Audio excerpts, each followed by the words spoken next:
Hello and welcome to another video review, and today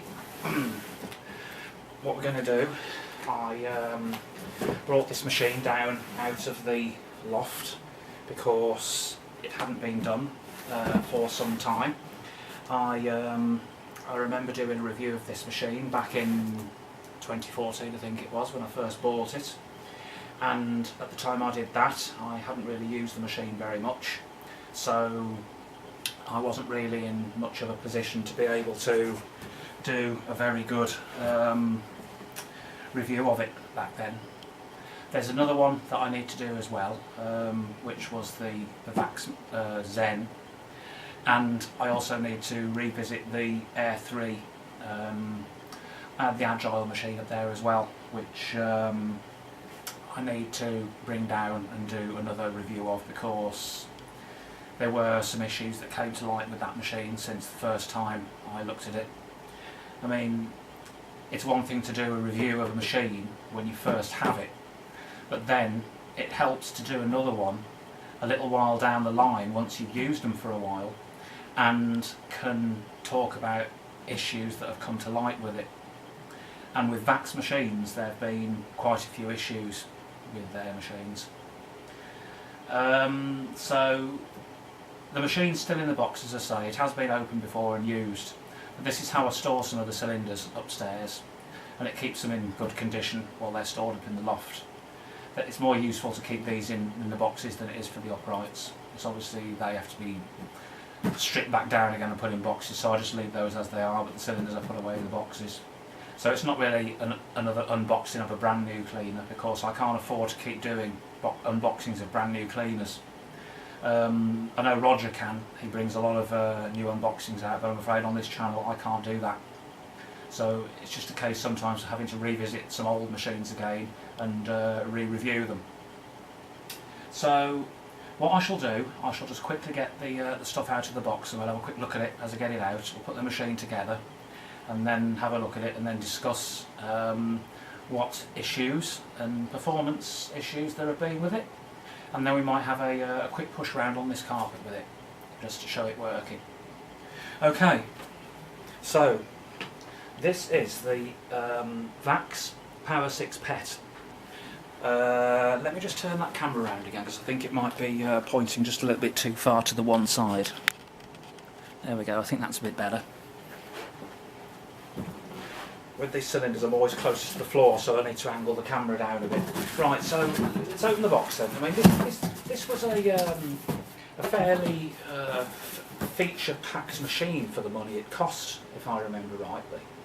Because this machine was actually only, I think it cost me about 70 quid, and it was on special offer at the time. So I got rather a bargain with it, if the truth were known, because normally these used to be over 100 quid when they first came out. And it contains the full-size turbo brush for doing the pets on the carpet, and I think there's a mini turbo brush with it. I can't quite remember, we'd have to see. So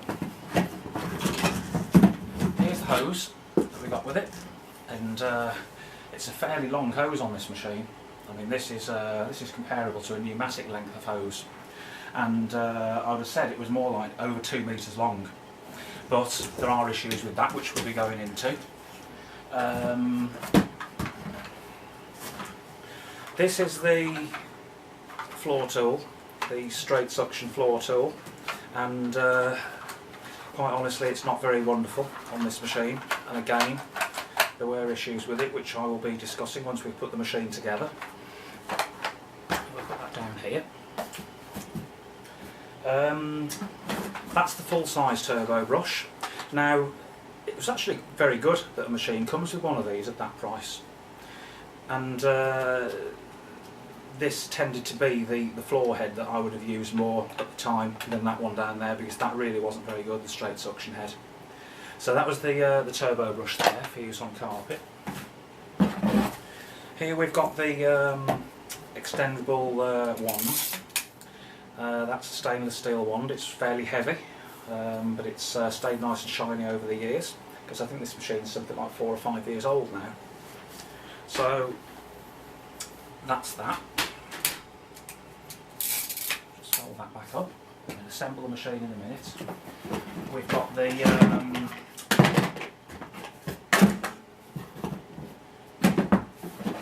tools here. So we've got the dusting brush there, and we've got the stubby crevice tool, and we've got the upholstery brush, and that looks like a reducer to be able to use something or other on the end of that hose, and I don't know what it is yet. I think it might have been the turbo brush actually. And then we have a little caddy which clips onto the wand, I do believe. Very much as the same on the Dyson there. I think the caddy just clipped onto the wand. So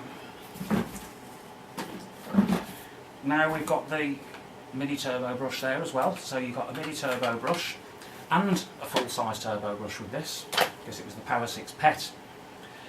A lot of machines now that you buy, especially budget machines, they say they're for pets, but they don't include one of these. As far as I'm concerned, if it's a pet machine, it should always include the floor turbo brush, because you get a lot of pet hairs on carpets as well as on sofas, and these are just hopeless on pet hair. Straight suction nozzles. These are great for furniture, but you're hardly going to be able to do your whole carpet with one of them, are you? That's why I can't understand why why they call their machines PET, but don't include a full-size PET turbo brush for the carpets. And they should do it really.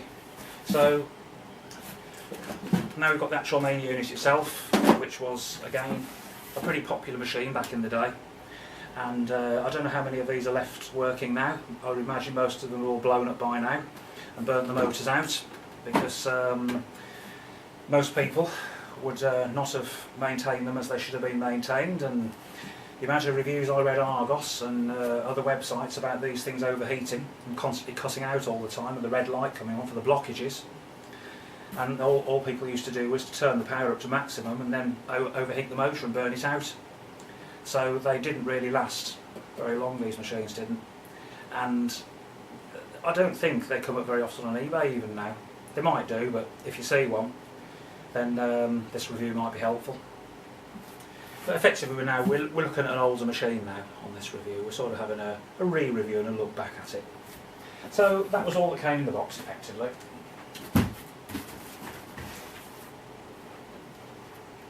So what we do then, we'll just put the hose onto the machine and put the wand on, and then we can have a look at it in close-up. The hose will just clip onto the front of the machine, like so.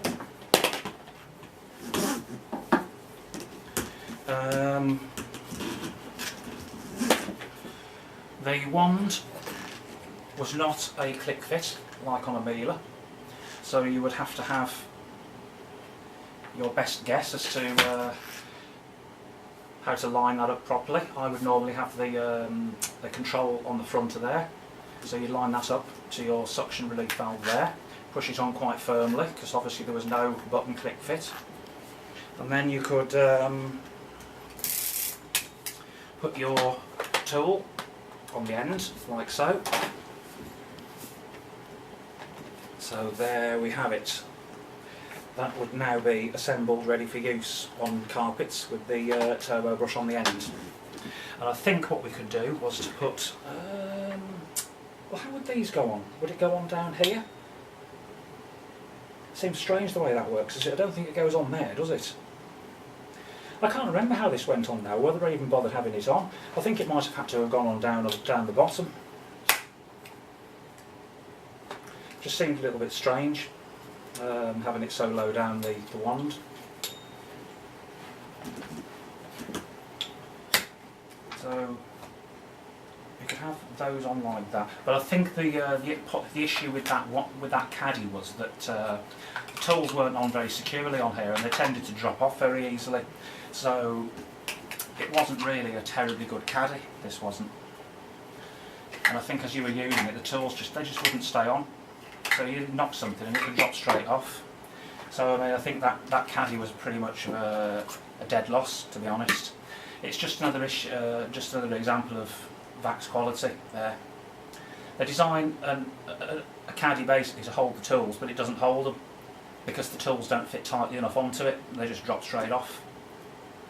And it was just a waste of time. So I think, if the truth were known, the best thing is just to keep the caddy separate from the machine. And I do exactly the same thing on the Miele S6 as well, or the C2 Compact, because I don't like the way the tools go on the hose or clip onto the machine there. Any machine, selling machine, where the tools don't store inside the machine, I don't particularly like very much. So those would have to stay separate. Right then, let's get the camera down and we'll have a closer look at the machine.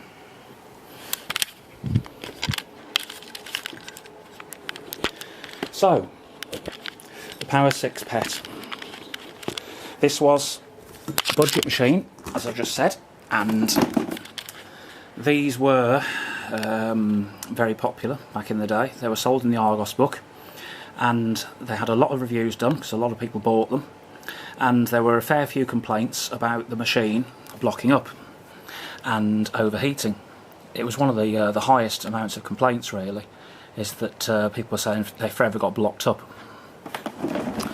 So on the back, obviously Vax knew that it would likely to get blocked quite easily, so they provided a blockage light, and there it is, look. So you've got a red light on here, which is basically it's a vacuum gauge, and it senses the back pressure before the motor, so it can tell when there's a blockage and the light would come on, but it wouldn't tell people where the blockage was, whether it was in the hose, whether it was in the Cyclone unit, whether it was the filters or whatever have you. So people were forever having to take it all to pieces to look for blockages, and they didn't like it very much. This was effectively quite a high wattage machine as well. It was a 2200 watt machine with 380 air watts, and because it got blocked, people would turn the power up, and it's just a recipe for disaster, having such a powerful motor in a machine that regularly got blocked up. So the machine wouldn't get any airflow, the motor would just overheat straight away and cut out, and eventually it would just wreck the motor. So, with the discussion there of the major problem with the machine, we can think, well, why did the machine get blocked up all the time? So let's have a look at the Cyclone system that it had on it. We can, how do we get the top off yet? There we go. If we take the top of the bin off, and again with this it is a case of having to just twist the lid round to the unlock position, which I will do now.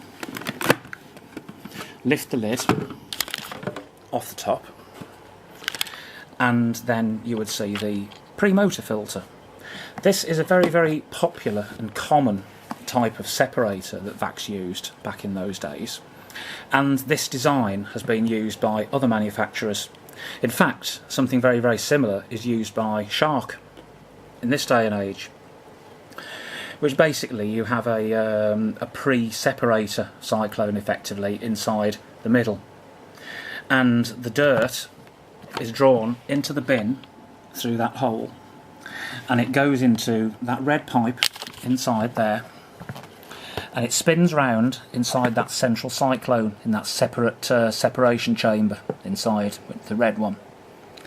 And once it's spun round inside there, basically there's a hole in the top, and you can see that there at the very top, and the dirt spins right round and comes out and is thrown out of that hole, and then comes right down into the bottom of the big bin, which is pretty much the same method of separation that most Shark cleaners use nowadays. And it's not the most efficient method of separation because it does tend to mean more filter maintenance. Where the Shark's concerned, the pre-motor filter is actually underneath the bin, but with the Vax it's on the top. So here's the pre-motor filter here, and on this machine it is clean because I usually clean a machine up before it goes back up in storage, and it was quite a thin pre-motor filter pad, and underneath you could see the basically the shroud inside here, and we could remove the shroud by lifting up. Well, what we could do initially if we wanted to clean the shroud out is to simply turn it round anti-clockwise until it clicked, and on there you can see the little padlock signs. So you'd line your unlock padlock sign up with the arrows, and then you would be able to lift the shroud out of the machine, like so. And it was this shroud that was getting clogged up, because it's only a very small shroud with a very, very few holes in it. And women with long hair especially were finding that their hair was being sucked up by the cleaner and just wrapping straight round this shroud. And it was clogging this in pretty much no time at all. So they were forever having to take the lid off, remove this, and keep removing clogs from around here. Now, I would imagine it's the same with shark as well, that they use a very similar type. So your dirt would come into this primary separator here, from that hole down the bottom there. It would spin round inside here. The fine dust would be drawn through that shroud, and the rest of the debris was supposed to spin round inside there and then get to the top and go out of that hole there. And once it had gone through that hole, it fell down into the bottom of the bin out of the airstream. That was how it worked in principle. And if you had no members in the family with long hair, then it would work pretty well, and it worked pretty well for me. But if there's a lot of women in the house and had long hair, then they were finding, or even pets with long hair, that they were finding that was getting clogged up too quickly. Now you can remove the entire primary separator from the bin, like so, and there you can see it in detail, where the dirt comes in down that tube and how it spins around inside and then comes out of that hole. And then we can just basically line that up there with that hole on the outside of the bin, like so. It'll only go in that way around, and push it back down. And then we can look for our little arrow padlock there, and look for the little padlock sign on there, line them up like so, and then turn it clockwise until it clicks, just a tiny little bit, until the padlock arrow comes up. And then you'd replace your filter. Now with one of these you'd have to wash this filter quite regularly, and I mean within I would recommend washing this at least twice, 3 times a month at least on one of these type of cleaners, because they get dirty quite rapidly. They get very dusty. Maybe not so much large debris, but you do get some large debris on there, but only enough debris that would come through these holes. So the majority of it would be fine dust that would clog that filter. And then we could put our top back on, and again it was a case of line up your unlock arrow and twist it round. I don't know if I can hold the camera steady like that, like so, until it locked, and then it was in that position. So that was the bin, and it had a bottom drop exit there, so you'd press that button and the bottom of the bin would drop open and the dirt would drop out over the dustbin. And it was quite a large capacity bin, that was. But as I say, more often than not you'd find that you were having to keep dismantling it anyway to clean out that shroud inside, because it would get clogged up in there. The main unit itself is very basic. It had your hose go on the front there, like so. That hose didn't swivel, and that led to problems with the hose kinking, because it's quite a long hose and it's not particularly crush proof, this hose either. I found that it would kink quite easily and cut off the suction here, or cut off the suction somewhere else down the hose, so I found that was another drawback with that hose. It had a swivel on that part where the top of the handle was, but it didn't swivel here. This also gets caught very easily on the side of furniture, like a Henry does. You know, if you're pulling it round a sofa and it gets stuck on an edge or stuck on a doorway. And so you would find that the machine would tend to scratch easily on the sides, on door frames, because really, I mean, I put scratches on it there myself, and I was quite careful with it, because there's no rubber bump strip around it, so you're continually scratching away at the plastic. So that wasn't particularly good. It is a rigid ABS, well, it could be polypropylene. I'm not exactly sure what it's made of, to be honest with you. I think the base of it's made of polypropylene. Here is a sort of a pre-motor safety mesh just there. That was there just in case people forgot to put the other pre-motor filter in, but it wouldn't stop fine dust getting through the motor, that one. That was to stop large items of debris, like I don't know, larger items wouldn't be able to get through that. It was just a little safety screen, and it would fit inside there. On the back here you've got 2 large wheels, and underneath was the base there with one caster on and that didn't move anywhere near as well as a Miele, but you weren't paying Miele prices for these.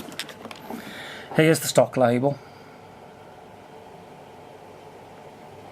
So this is actually made in May 2013, or week 5 13. I think it's week 5 2013. So it's obviously it's pre-EU. This one, it's a C89-P6N-P was the model number. It was a 2200 watt, and like all Vaxes, it's made in China. So there's your stock label on that one. On the back we had, this was the variable power control here, and you'd be able to go from minimum all the way up to maximum there. There was a slight delay on this, so you'd turn the knob and then the machine would take a couple of seconds to respond to it by ramping the power of the motor up, which I found was quite strange.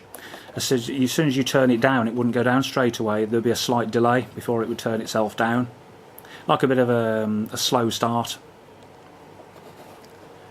Here is the on-off switch here, and that's the cord rewind. And the cord for a cylinder is the average length on this. I think it's about a 6 metre, 6 maybe 7 metres. It's nothing spectacular, and that basically would usually work fairly well in use. That would. So there we go. That's the quick overview there. That's the rod that I showed people earlier. It had a mini turbo brush, like so, which was quite good, and that did actually work quite well when it wasn't clogged up, that is. This floor head here was absolutely hopeless. I didn't like it at all, because the actual wand itself is fairly short on this machine, and when you put this on the end, because there's not very much movement on that neck, that's the highest it would go effectively before being picked up off the ground.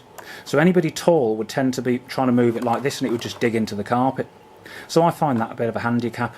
It's suitable for short people, but it's not suitable for very tall people, especially people over 5'9" tall. They're going to struggle with this type of head.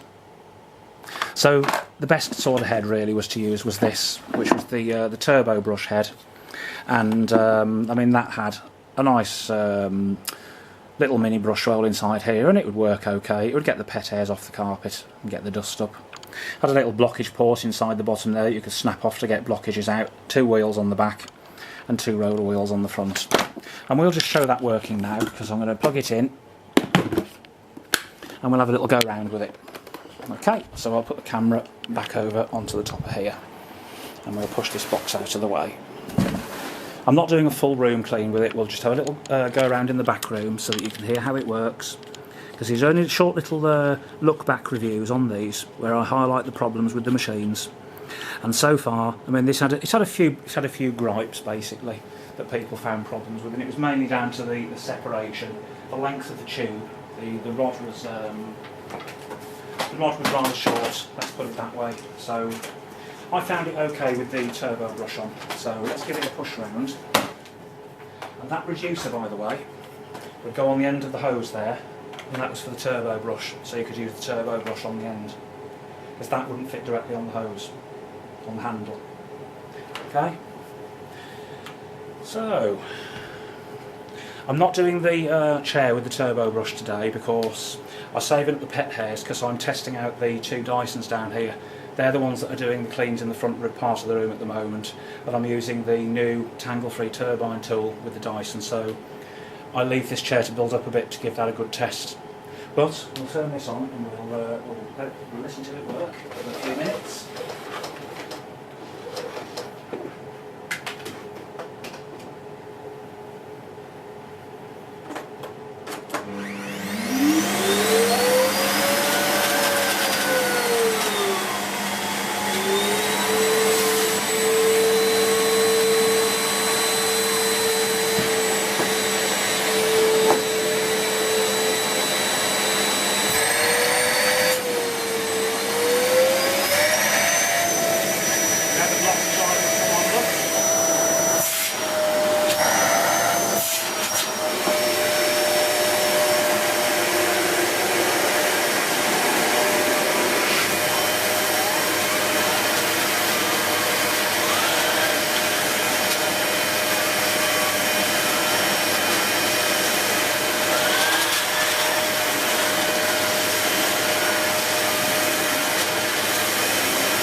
So, I can tell you now that is not a very nice floor head to use. There's no grip down onto the carpet. It doesn't look as if that's groomed the carpet at all. There's no lines or anything on the carpet to suggest that that's done pretty much anything to it. The straight suction floor head would obviously be better to use, but I can't get on with it because I'm too tall. So, you know, it might work okay if you're, I said this on a previous review, I think that if you're quite short, you get on alright with it, but that turbo brush to me just doesn't seem to do very much at all. It just goes over this carpet there. It doesn't really feel like the brushes are actually even touching the carpet inside. It spins round, but there's just no marks on the carpet to suggest it's actually doing very much. So, to be honest with you, I don't really think they're even worth the money, to be honest. It's a machine that overheated all the time, the filtration wasn't much good on it. The tools are pretty useless, the hose is pretty useless. In summary, really, it's a pretty useless machine, and I wouldn't recommend it.